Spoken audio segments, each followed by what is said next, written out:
Vous êtes sur la télévision Tambara, bienvenue à la grande édition de 20h15. Bonsoir à toutes et à tous. Cela dit clôture ce dimanche au Palais du Sport de Niamey du 5e championnat africain de taekwondo où plusieurs médailles et coupes ont été décernées. Plus de précisions dans ce reportage signé Abdelkader Ibrahima et Kantama Ibrahim. C'est ce dimanche qu'a pris fin le 5e championnat d'Afrique de taekwondo au palais du 29 juillet de Niamey. Une compétition dont ont pris part le Maroc, le Sénégal, le Kenya, la Centrafrique, le Ghana pour ne citer que cela. Il faut le rappeler que le Niger, pays organisateur de cette 5e édition, a présenté 15 athlètes, toutes catégories confondues. Après 48 heures d'intenses combats, le Niger s'est classé premier avec une médaille d'or, 3 en argent et 2 en bronze, suivi de l'Égypte, 2e et la 3e place occupée par le Ghana.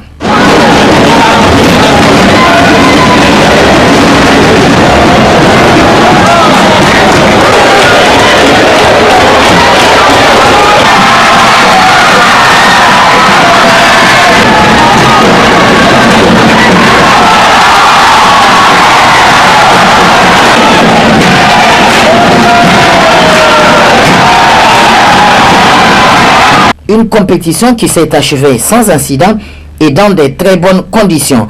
En présence du ministre de la Jeunesse et de Sport, du président de l'Union africaine de taekwondo, du président de la Fédération nigérienne de taekwondo et plusieurs autres invités de marque. Plusieurs témoignages de satisfaction et de participation ont été décernés aux différentes équipes et une motion de remerciement à l'endroit des différents organisateurs et participants. Il me soit permis ici de remercier le président de la République, chef de l'État, son Excellence Mohamed Bazoum, pour son soutien toujours réitéré à la jeunesse et au sport, et son accompagnement de tous les événements sportifs dans notre pays. Nos remerciements vont aussi à l'endroit de son Excellence, le Premier ministre chef du gouvernement, M. Oumou Mahamadou. Nous exprimons nos remerciements et notre gratitude à l'endroit de la Fédération mondiale de taekwondo et à la Confédération africaine pour avoir placé leur confiance au Niger et nous permettre d'abriter ces deux événements répertoriés au calendrier international. Nous n'allons pas oublier les officiels et techniciens qui, de par le déplacement, ont permis de crédibiliser que le Niger est une destination sûre. Merci pour avoir donné de leur temps et de leur présence. À l'endroit des athlètes, nous les remercions et nous leur témoignons toute notre reconnaissance. Car sur ces jours, ils ont fait montre de la maîtrise de leur art en nous gratifiant des combats de belle facture. Une motion spéciale au para-taekwondo qui a su montrer la dimension humaine de ces événements et repousser les barrières des inégalités et autres discriminations. Une discipline sportive qui occupe une place au choix au Niger. Il faut le noter que très prochainement, Niamey abritera une compétition qui réunira tous les grands combattants au rang mondial de taekwondo. Début ce matin de la lutte traditionnelle dénommée Sabre des Martyrs à l'université Abdou Moumouni de Niamey sous le thème l'étudiant sportif esprit mûr au goût du professionnalisme. C'était en présence de plusieurs invités étudiants et aussi nos reporters Ramatou Marou et Kantama Ibrahim. Suivez plutôt. Cette troisième édition de compétition des combats de la traditionnelle Sabre des Martyrs rentrant dans le cadre des activités commémoratives des événements tragiques du 9 février 1990. Initié par le comité exécutif de l'INUM, a regroupé plusieurs lutteurs issus de l'université Abdou Moumouni de Niamey, dont l'objectif est de valoriser et développer leur culture locale au sein de l'université. Aujourd'hui, nous sommes à l'activité de la lutte traditionnelle, ce que nous avons dénommé Sabre des Martyrs. Ça rentre dans le cadre de l'organisation des événements historiques du 9 février 90. Comme vous le savez, nous sommes à moins de 48 heures de la journée fatidique historique, mais aussi mémorable du 9 février. C'est en ce sens-là que nous assistons, et cette fois-ci également à la troisième édition du Sabre des Martyrs que nous avons organisé et initié il y a 3 ans de cela, Cette lutte traditionnelle a pour objectif de valoriser et de développer notre culture locale au sein de l'université. Comme vous savez, l'université, c'est un sanctuaire de la connaissance et de la recherche scientifique. En ce sens, nous étant des responsables des structures estudiantines, nous avons également l'obligation d'orienter tout ce que nous sommes en train de faire dans la valorisation de notre culture locale. L'autre objectif de cette activité, c'est permettre de renforcer la cohésion sociale et la solidarité, ainsi que le vivre ensemble en milieu universitaire. Vous savez, notre université regorge en son sein des milliers et des milliers d'étudiants qui viennent de toutes les contrées de notre pays. La seule façon d'être sur la même longueur d'onde, c'est effectivement trouver des astuces, notamment la culture qui nous unit pour que nous puissions ensemble développer la solidarité dans le milieu universitaire. Et nous n'avons pas mieux que la culture pour faire cela, pour développer effectivement la solidarité. La présente édition sera l'occasion de brassage entre les étudiants qui ne manqueront de montrer leur talent d'athlète tout au long de cette compétition dénommée Sabre des Martyrs. À l'occasion de la journée internationale de lutte contre les mutilations génitales féminines, célébrée hier 6 février 2022, le comité nigérien sur les pratiques traditionnelles ayant effet sur la santé des femmes et des enfants CONIPRAT nous a accordé un entretien que je vous propose de suivre en extrait avant la partie magazine en fin de ce journal. Les gens, quand tu leur poses la question, les gens ne considèrent même pas ça comme une pratique néfaste. Ils disent que c'est Bangouria ou bien c'est le Habiza en Jana ou bien Tamari en Kanuri. Les gens banalisent ça. Quand tu leur poses la question, est-ce que vous pratiquez? Oui, on pratique le Bangouria. Donc ça, le Bangouria, c'est vraiment dans toutes les régions qu'on rencontre ça. Et ça aussi, c'est une ablation de l'hymen de la femme. Parce que quand l'enfant naît, un peu chétif, quand le sexe est bombé, l'organe immunitaire, c'est-à-dire l'hymen sort, tu vas voir un truc blanchâtre. Et maintenant, les gens croient que c'est une malformation. Et du coup, on coupe ça, alors que c'est l'hymen de la femme qu'on est en train de couper. Si on met ça au fil du temps, ça va disparaître parce que l'enfant va prendre forme et puis on ne voit plus ça. Dans cette édition, que pensez-vous d'une journée sans téléphone portable? Pouvez-vous rester toute une journée sans téléphone? Les jeunes répondent à ces questions à l'occasion de la journée mondiale sans téléphone portable à travers ce micro-trottoir que je vous propose de suivre. Journée sans téléphone portable. À l'heure actuelle du monde, où pratiquement tout le monde se crée les conditions de pouvoir être informé, n'est-ce pas, de façon régulière, pour être à jour d'un point de vue des actualités, il serait en tout cas difficile de pouvoir faire une journée sans téléphone.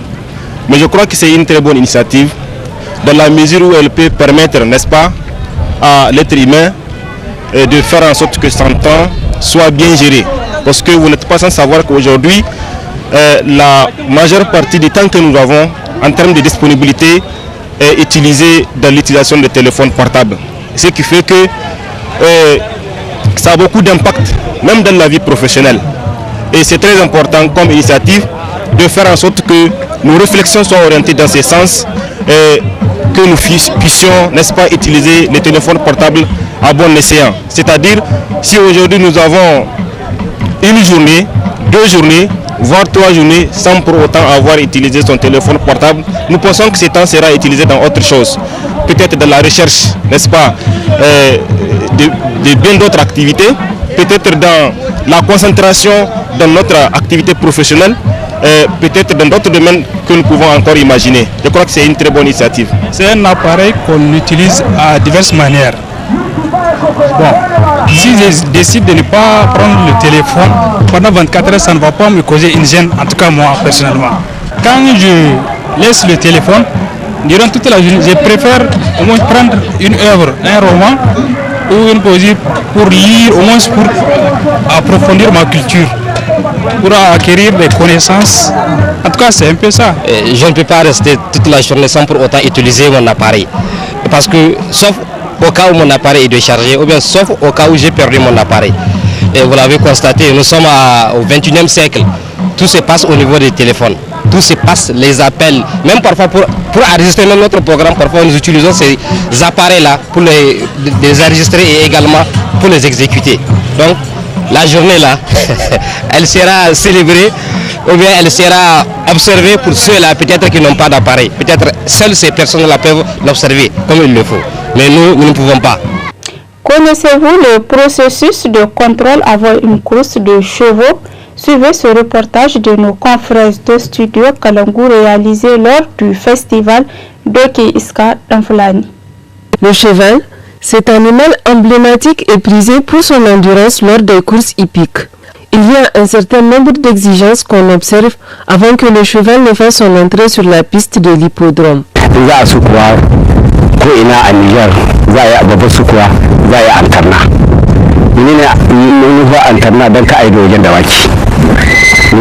don ana akwai masu ba dauki kwaya to sai a kawo shi tun 15 heures kamar yau za a su kuwa tun jiya 15 heures sai a kawo shi kwana antarna sai sojar za a su kuwa a hidda shi shi ta shi mu za mu kula da su masu su kawo su su shigo za mu fuyen su wanda bai shigo daga wani abu ba za mu bai shi kan da muke shi mun kai shi mun kai su cin gaban manya inda aka dan fiddi za su tashi départ. Avant le top départ, la Fédération nigérienne des sports équestres procède au contrôle des jokers. Il faut briser les jockeys parce qu'il y a un handicap qu'il faut connaître. Il faut savoir quel est le corps du jockey, quelle est la distance à suivre et comment il faut, quels sont les chevaux qui sont habilités à courir à la distance. Ce sont les chevaux habilités qui ont déjà des licences, ils sont aptes à courir. Ça c'est important. De deux, nous sommes ici pour veiller à ce que les jockeys aient le poids qu'il faut. C'est-à-dire 50 kilos au départ, 50 kilos à l'arrivée. Donc ça veut dire que tu peux être peut-être premier. Si tu as moins de 50 kilos à l'arrivée, tu n'as pas le temps de prix, tu n'as pas l'enveloppe. C'est pourquoi nous sommes là, pour veiller à ça. Une fois toutes ces étapes franchies, le jockey peut harnacher son cheval et participer à la course.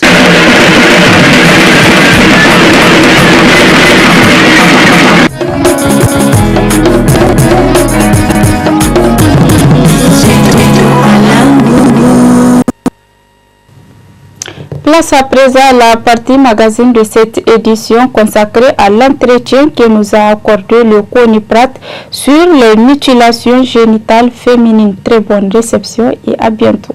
Si on parle de MGF, c'est-à-dire c'est vraiment une atteinte à l'intégrité physique de la femme, surtout notamment la jeune fille. Donc, et vous savez que le droit à l'intégrité physique, c'est un droit qu'on doit protéger parce que les mutilations génitales féminines, on les fait sans le consentement de la personne.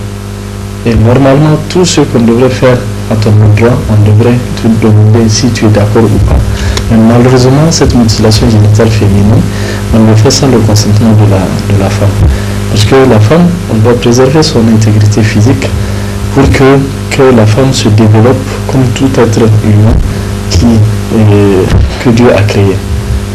Donc voilà un peu pourquoi nous-mêmes, en tant que structure qui œuvre dans le domaine de la lutte contre les pratiques et effets sur la santé de la femme et de l'enfant, nous avons mis un peu le focus sur les mutilations génitales féminines parce que d'abord les gens niaient la présence même des mutilations génitales féminines, mais avec le temps, surtout avec une thèse qu'un certain docteur Goumi Kanabé a fait en 1984 qui a révélé vraiment la présence de ces mutilations génitales féminines au Niger.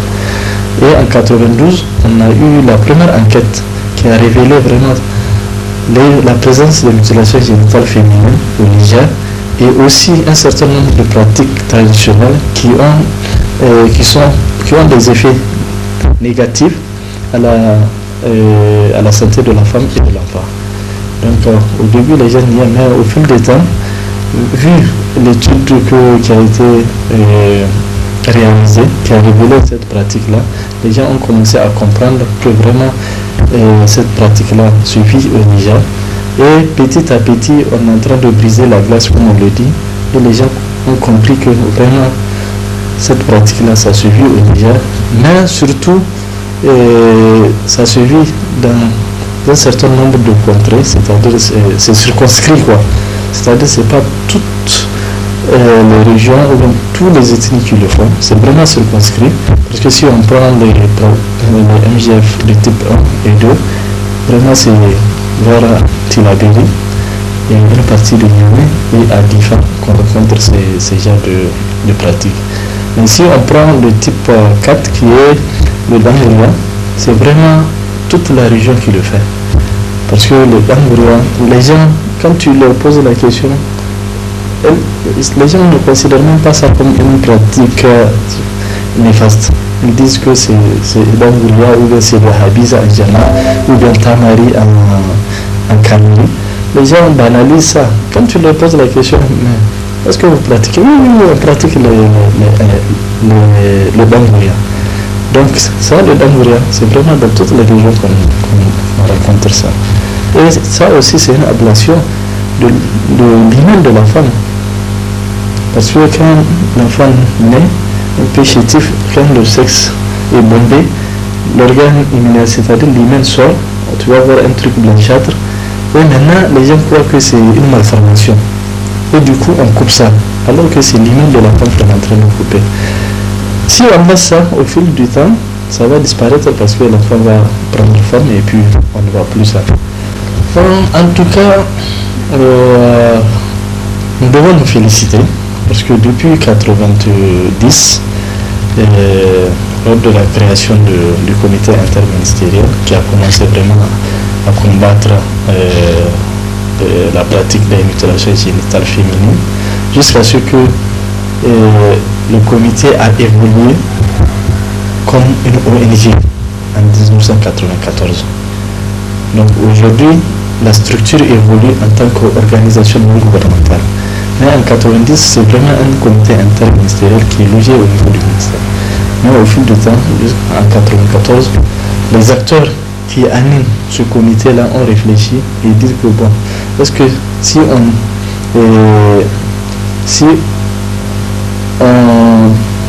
essaie d'évoluer en tant qu'ONG, est-ce que ça serait pas mieux?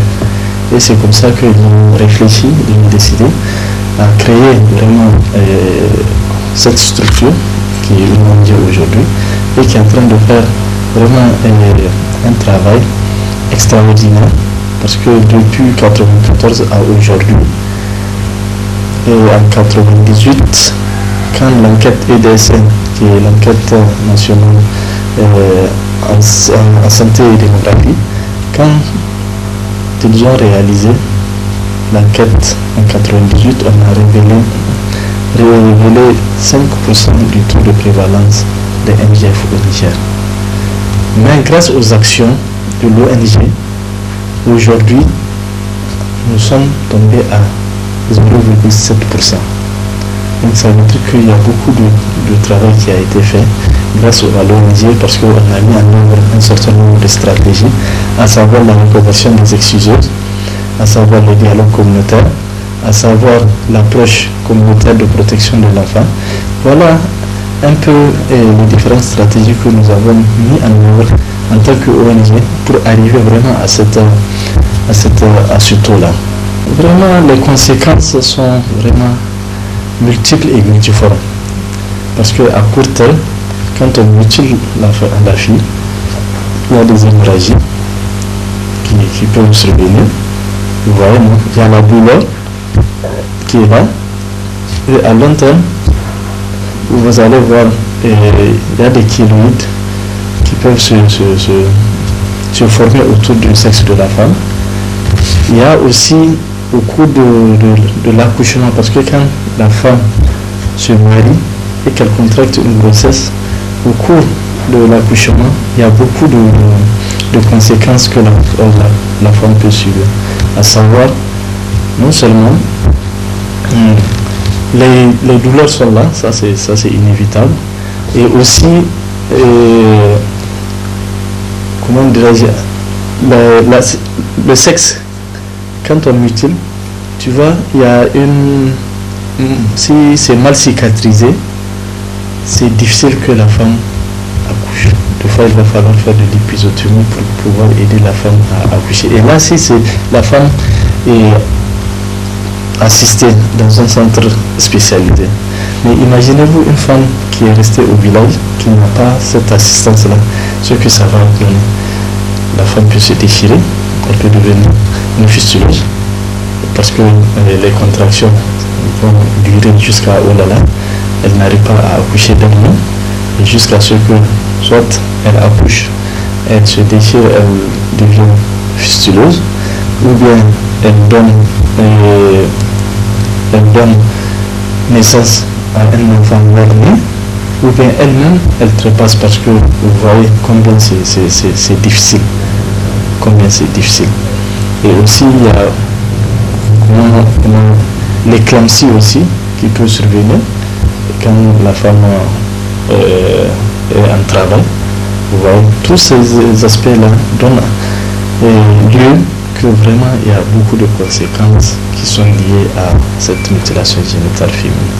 C'est juste pour ne citer que cela, mais les conséquences sont notre appel, c'est vraiment de continuer la lutte contre la mutilation génitale féminine, surtout que le thème de cette année est vraiment un thème qui devait retenir l'attention et du gouvernement et aussi des partenaires techniques et financiers, parce que le thème de cette année, c'est investissement, c'est accélérer les investissements plutôt pour atteindre ou bien pour mettre fin à la mutilation génitale féminine. Donc accélérer les investissements pour mettre fin aux mutilations génitales féminines. Donc le thème même, c'est un thème qui fait appel au gouvernement et aux partenaires techniques, qui veut dire quoi? Qui veut dire qu'aujourd'hui, il y a beaucoup de choses qui ont été faites, mais beaucoup reste à faire. Parce que si on regarde un peu ce qui se passe dans nos pays, et un peu aux alentours, regardez, s'il vous plaît, tous ceux qui appuient au développement sont en train d'être aménagés, parce que les finances, vous voyez, les ressources financières s'aménagent de plus en plus. Donc ce qui fait en sorte que aujourd'hui, il va falloir repenser, réfléchir pour amener ces partenaires-là à ne pas perdre de vue jusqu'à présent vraiment les mutilations génitales féminines. Parce que si on les laisse encore de côté, les gens vont continuer à les faire. Parce que c'est lié à la tradition. C'est vraiment lié à la tradition. Donc qui dit tradition aussi dit continuité. Mais il va falloir vraiment apporter toujours ce travail que les acteurs sont en train de faire au niveau terrain pour amener les communautés qui les pratiquent à changer complètement de comportement. Et pour cela, il va falloir que les partenaires techniques et le gouvernement continuent à appuyer les acteurs dans le domaine de cette lutte-là. Parce que sans appui, sans ressources financières, vraiment ça sera un peu difficile.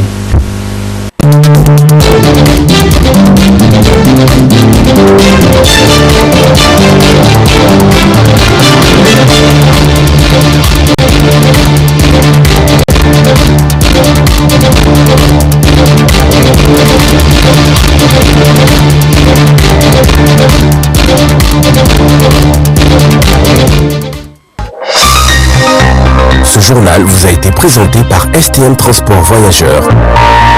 Une nouvelle façon de voyager.